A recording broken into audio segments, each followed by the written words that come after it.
அரக்கோணத்தில் petrol நிலையத்தை மழைநீர் சூழ்ந்துள்ள நிலையில் நெடுஞ்சாலைத்துறை அதிகாரிகளின் அலட்சியமே காரணம் என புகார் எழுந்துள்ளது. இதுகுறித்த கூடுதல் விவரங்களுடன் செய்தியாளர் கார்த்திக் இணைகிறார். கார்த்திக், இந்த தேங்கி இருக்க மழை நீரை அகற்றத்துக்கு எந்த மாதிரியான நடவடிக்கைகள் எடுக்கப்பட்டிருக்கு? தகவல்கள் என்ன?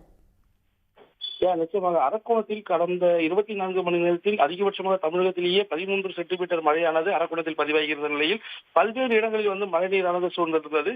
மேலும் அரக்கோணம் வழியாக கன்னியாகுமரி வரை செல்லக்கூடிய, அதாவது திருப்பதி கன்னியாகுமரி வழித்தட திட்டம் எனக்கூடிய சிறப்பு திட்டத்தின் மூலமாக அதிமுக ஆட்சி காலத்தில் இந்த சாலை விரிவாக்க பணிகளானது நடைபெற்று வருகிறது. இந்த சாலை விரிவாக்க பணியின் போது அரக்கோணம் தனிகை குழு இடையே பாத்தீங்கன்னா இந்த இணைக்கும் சாலையானது அமைக்கப்பட்டது.